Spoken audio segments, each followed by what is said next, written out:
Hey everybody, welcome back to the channel, DTB59 Complete Auto Detailing, and today we're going to be doing an oil change. We're going to be doing an oil change today on the 2021 Kia Telluride. It's the one with the, not exactly sure what that engine is inside of it. I know it's a 6-cylinder engine, but they put them in all of them, so that's what we're going to be doing, the oil change today. Okay? Telluride, I got it in the shop. I got it up on the ramps right now, and I got the hood and everything open. First thing I do before I do anything is I take off the oil cap, which is right here. And you see we take 30 weight oil. I only put full synthetic inside of this. This vehicle has 15,100 miles on it, so it won't be changed again until 20,100 miles. They say you can go 7,000 miles. Me, no. I'd rather go 5,000 miles on it and change it then, okay? See, we got it all up on the blocks and everything, and up on the ramps and ready to go. And I'm gonna show you, to get up under here and show you what we got. Under the bottom of the Kia Telluride, and I'm gonna change the oil. Now, there's the oil drain plug, which is right there, okay? So I have to take that screw out. This cover plate here has to come off. So that screw, that screw, that screw, that screw, that screw, that screw, and that screw right there. And I believe those are 10mm screws, okay? So once I get that off, on the other side of it, because I've changed this oil before, is the oil filter, okay? So we got to get some 10mm. The TV in the background, don't pay attention to it, okay? It's just, let's say, I was right, these are 10mm. You know, you take off enough nuts and screws, you can automatically just look at it and tell what size they are, even before they come out. Okay.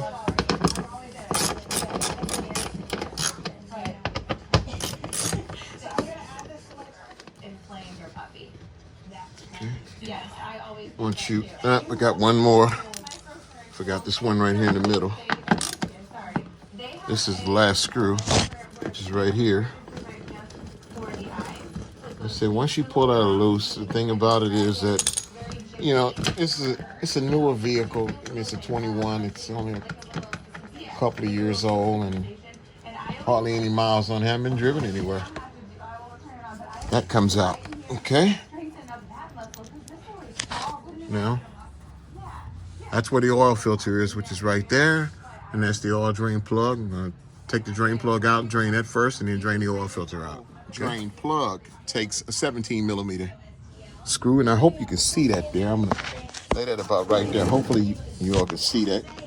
Okay, but anyhow, this is the one that comes off. Okay. It shouldn't be on there that tight because I'm the last person to change the oil. I never tighten up these screws real tight because, you know, you don't have to make them super tight. You really don't. I mean, you snug them up there. You're only supposed to put so many foot-pounds on them, and you know, if you over tighten these things, you can strip them out. You strip them out, you're gonna have some problems. So, if you notice, I got these blue gloves on. These are nitro gloves. You know, I'm so used to working without them, but hey, when you dealing with this oil and stuff, I mean, this stuff will come flying out at you. It gets all up into your fingernails and everything, and you know, it's a lot easier, in my opinion, just to put you some nice nitro rubber gloves on, because these are throwaway gloves. And you can throw them right away as soon as we finish with them. Okay. And the oil is coming out of there. And like I say, after that comes out, then this right here is going to come off. And I believe that takes a 23mm, 23 or 25, 20, maybe a 24mm socket that takes up. But the thing about it is, it's not even that tight. I can actually take it off with an adjustable wrench, because that thing's not up there real tight. This is plastic. All this is plastic, and you definitely want to be careful with tightening that plastic up. And you never, even on regular oil filters that are made of metal, you're supposed to hand tighten them, and they'll tell you right on the oil can, it says hand tighten. Okay.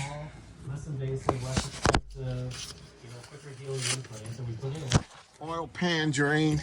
Now we got the right here. This is the filter. And let's see if I could possibly set this right here. Hopefully you all can see it. I hope you can. If you can't, I do apologize. And this thing, the thing I hate about this thing is plastic. Which means it's time for you to call the pros at Perfect Power Wash. Dirt, mold, and algae accumulate on your home and lead to Perfect Power Wash. Safe processes and professional technicians will help remove harmful contaminants and keep your house out. And there's the old one that comes out. And the filter is right there inside. I'm gonna pull that filter off. See that little red O-ring right there? That's gonna comes off because I got a new one that goes on it with it. So you replace that in the O-ring. The O-ring, that's to keep it from leaking around there, okay? That's your gasket. All right, so we're gonna take that off and put the new one on, okay? Okay, so we got the oil filter on, we got the plug put back in, and now we're gonna fill it up with oil. And the oil that we're gonna use in here is going to be the Supertech full synthetic oil, which is right there. And it's supposed to take 6 quarts. All right, so what I do is I start off with the big one because I know the big one is exactly 5 quarts. So once I do the 5 quarts, then I slack off of it, start the vehicle up. I check the oil level, and then I add to it as I see fit. Let's go with this right here. Nice and easy. Now, before I pour all this in, I go to about right here, and I stop, and I take a look up under the car to make sure that there's no leaking. Because if it's leaking in that oil pan, it's gonna come straight down there and it's gonna start leaking. Okay? Now, I know in some of them that they tell you to fill the oil filter up with like halfway with oil, but you can't fill this one up with halfway with oil because of the way it sits. I mean, you pour it in there, the minute you set it up there, it starts spilling out all over the place. So, I don't see any leaks. I'm going to continue to put this 5 quarts of full synthetic Supertech oil in it. And in my opinion, this Supertech is just as good as Quaker State or Pennzoil. I mean, I've had no problems out of it. I've used it before. It's a lower brand, but it's got the same thing. I heard somebody that were talking on the this news program once. They said that as long as your oil has this symbol, which is right here, that's on it, that it's good for your car. That's what they say. They said as long as it's got that symbol right there. Now, that's what I heard. I heard this years ago. And like I said, I haven't had any problems, and I don't see anything leaking. So, since that's down in there, I'm going to check the oil level first and see where I'm at. So I'm going to check the oil level here and see where I'm at. Now, I'm standing on my feet, and I got this car up on ramps. Now, I couldn't even stand and check my oil on my truck because it's lifted up so high. Now, okay, I'm getting a clear reading of where I'm at. It says I'm about 1 quart low, which tells me that this vehicle takes 6 quarts of oil. So, with that being said, I'm going to put the last quart in there. I hear some say 6.1 quart, something like that, 6.2 quarts, you know. I tell you what, if your vehicle takes 6.1 quart, say if it takes 6.2 quarts and you only put 6 quarts in there, you're doing a whole lot better than putting 6.3 quarts in there. Because if you overfill your oil,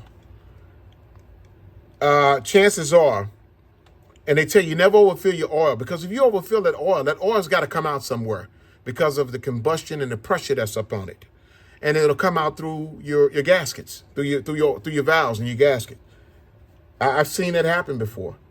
That's the reason why I'd rather have a little bit not where it's supposed to be than try to get it perfectly leveled. I mean, you can get it perfectly level, but you know, just be careful in that, because the thing about it is you don't want to overfill it.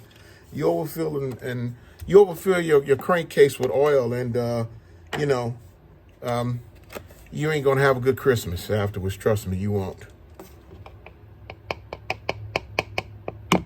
Nor a good New Year's. I mean, after you spend out thousands of dollars getting it fixed. There was one crucial thing I forgot to do. I forgot to put the cover plate back over where the filter and stuff was, but I just did it. I just put it back over. I'm glad, you know, double check things before when you're doing your car. Just double check. It never hurts to. We used to call it an idiot check back in the days when I was a playing musician. We used to call it idiot check. The idiot check was to go back and make sure you don't leave anything. So levels are all good. I did an idiot check. And just taking a look up under the hood, and everything looks good. And the thing about it is, I mean, if you look up under the engine of this car, doesn't look bad for a car that's almost 3 years old. Okay, it's a 2021, and we got it in 2020. Okay, so, and we're in 2023 now, so the vehicle's almost 3 years old, and you see how the engine looks and how well kept. And the reason why is because I keep it like that. I keep it clean. I wipe it down. I change the oil. I do the filters. I check things. I don't just clean the outside of a vehicle, but I clean the inside of it. You got to do that, people. You have to keep your car clean. You have to keep it together. It's an investment. It's an investment that costs a lot of money. And the new vehicles nowadays are what? They're averaging out at $45,000. It's an investment. And then you wonder why, when you don't take care of your car, you wonder why when you take it to trade in, they already don't want to give you nothing for it. They don't. Because they say, hey, we got to do this to it. We got to have a detail. We got to get new tires on it. We got to get the oil and stuff changed. We got to do transmission fluid and all that stuff. Yeah, they got to do all that stuff, which if you kept that stuff up, at least that when you take it in there to them, at least you hold a better hand, a hand of cards in your hand. You got a better hand of cards that you're dealing with because you take care of it. Take care of the vehicles. If you don't know how to take care of the vehicle, which there are some people who honestly don't know how to take care of a vehicle, pay somebody to take care of it for you. Pay somebody to maintenance for you. Pay somebody to keep it up, because there is going to come a day. There is, and I guarantee you, there's going to come a day that you're going to want to get rid of it. And when you do, you're going to want to get as much as you can out of it. But if it looks like crap, if it's been treated like crap, then crap is what you are going to get for it. It's crap. Right now, can you dig it? It's pretty dirty. And it is. But I'm getting ready to give it a rinseless wash, okay? Because it's kind of cold outside today, and I don't want to deal with the cold out there, so I'm going to do a rinseless wash on it. But I keep it up. You got to keep it up. I mean, look at the wheels and tires. The tires have been rotated, and it's only got 15,000 miles on it. Yeah, you should rotate your vehicle wheels every 10,000 miles, okay? You got to keep it together. Even on the inside, you got to keep those parts together. You got to keep everything together on them. I mean, can you dig it? Can you dig it? Can you dig it?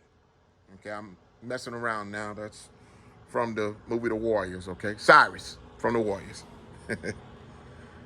Little joking around. Little fun.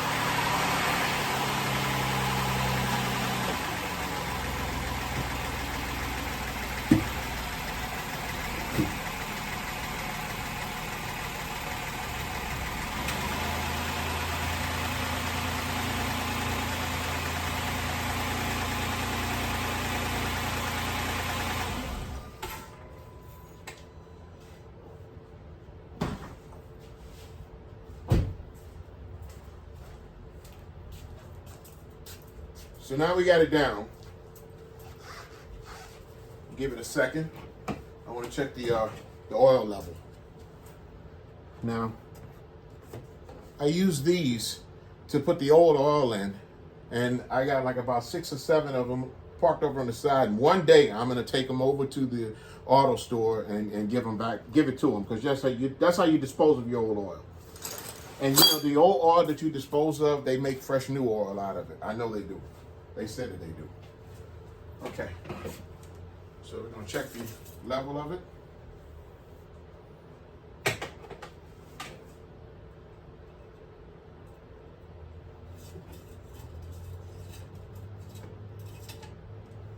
Down there for a second.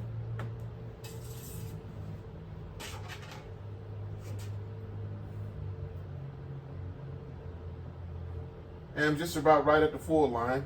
Well, the oil has to settle down because the vehicle did just run. Once you start the vehicle up, the oil starts circulating, and it just doesn't sit right there in the bottom of the pan.